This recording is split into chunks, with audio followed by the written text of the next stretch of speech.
દયાનો મીઠો દરિયો જો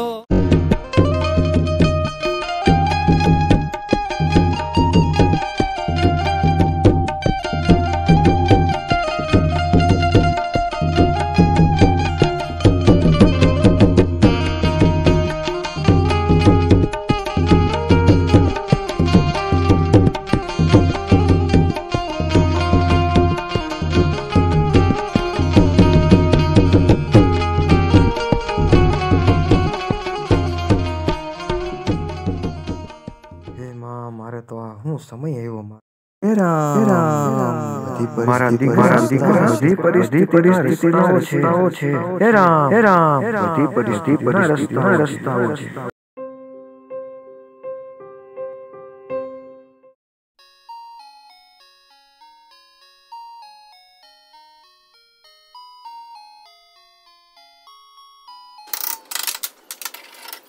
ભગવાન મેં મારા બધા ખરાબ રસ્તા છોડી દીધા અને તમારા શરણે આવી ગયો.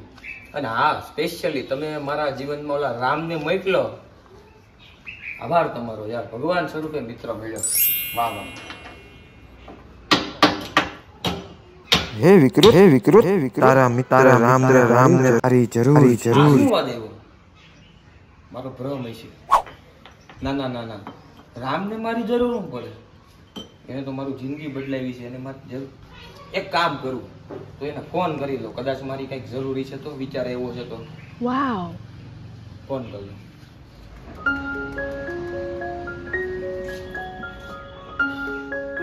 હલો રામ, કેમ છો રામ? બધું બરાબર છે? હા, બધું બરાબર છે. બસ હા રામ, તારે તો બધું બરાબર જ હોય ને. તું મારા જેવાનું જિંદગી બદલાવી નાખ. 1 મિનિટ, બધું બરાબર છે બસ? મતલબ શું થયું?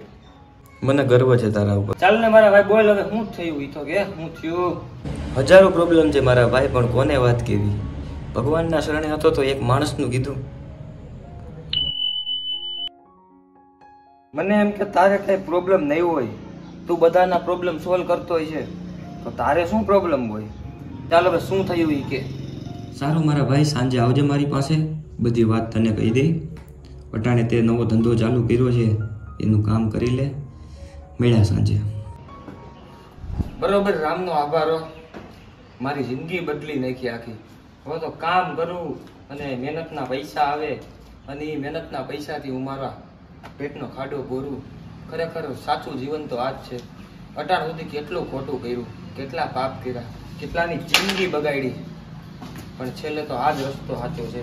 આવા નવા હું કામ કરતો રહે, અને એક સમય આ જિંદગી છોડીને ચાલ્યો જાય અને ભગવાનના શરણમાં વયો જાય. ખરેખર રામનો આભાર. લે, આ કેવો હતો પેલા? કેવો જલસા કરતો, અને હવે તો બધનો દુઃખી થઈ ગયો બિચારો. હાવ એ ભગવાન, આવું દુઃખ કોઈને ન આપતા. ભગવાન, આવું દુઃખ કોઈને ન આપતા. જલસા કરો, જલસા. સમાજને જોવો, કરોડોપતિ છે, કાંઈ ઉપાધિ છે નહીં, બાપાના નામે જલસા કરે છે, અને મારા કરતા હલકો. પણ આવી જિંદગી ભગવાન દુશ્મનને નોચે. હાવ પાપ જ કરવા ઉઠી. વાહ, તો એ જ જગ્યા છે કે અહીંયા બેઠો બેઠો હું 3 બોટલ ખાલી કરી જતો હતો, અને હવે તો અડવાનું પણ મન નથી થતું. તાને કોનો ફોન હશે? વાહ, એક સમય હતો કે એમાં 10 છોકરીઓના ફોન આવેલા હોય, અને હવે તો ફોન કોનો આવ્યો? કંપનીવાળાનો. ખબર નથી પડતી કે આ મહેફિલની મોત છે કે એકલપણાની અમીરી. એ આ એકલપણા પરથી યાદ એવું કે રામનું કંઈક ટેન્શન હતું. હાલ તો એના ઘેરે જ જાઓ ને એના ટેન્શનનો ભૂકો કરી દો. રામ તારા માટે તો કાંઈ પણ. 25,000 20,000 ત્યાંથી તોય ઘટશે હજી. ઓ રામ, આજે કોની જમાનત કરવાની છે? આવ વિકુર, બેસ ભાઈ બેસ. કેમ, શું થયું ભાઈ? કાંઈ નહીં. પૈસા?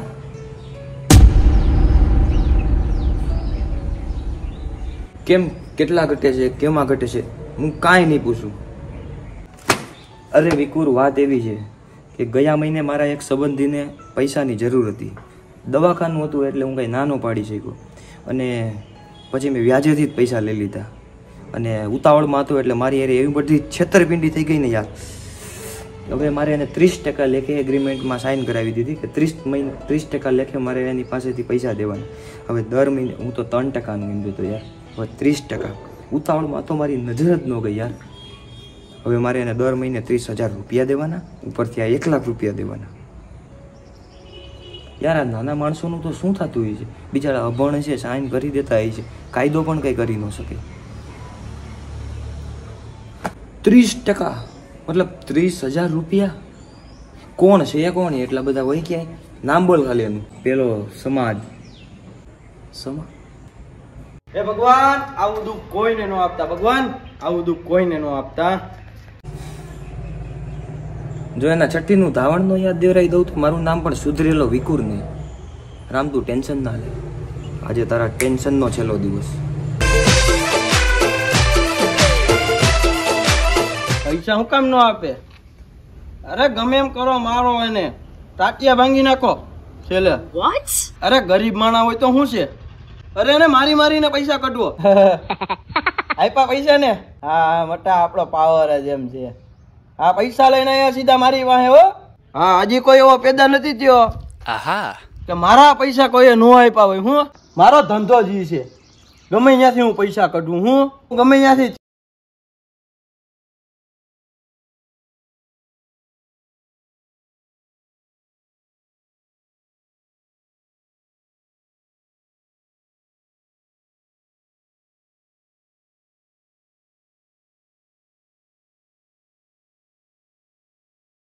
હું ચીટિંગ કરીને પૈસા કામી લેવાના. મોટા પૈસા છે તો બધું છે, બીજું કાંઈ નથી દુનિયામાં. 3, 2, 1 30% વ્યાજે લેવા છે. 30% જોયા છે કોઈ દી? 30% કેમ લેવાય? મારો ધંધો છે, મારે તમારા કઈ દુશ્મની નથી, તમે રહેવા દો ભાઈ. પણ તો 30% રૂપિયા કેમ લેખે લીધા? ભાઈ મને મજા આવે, મારો ધંધો છે ભાઈ. તમારો હોગો ક્યાં થાય છે કઈ?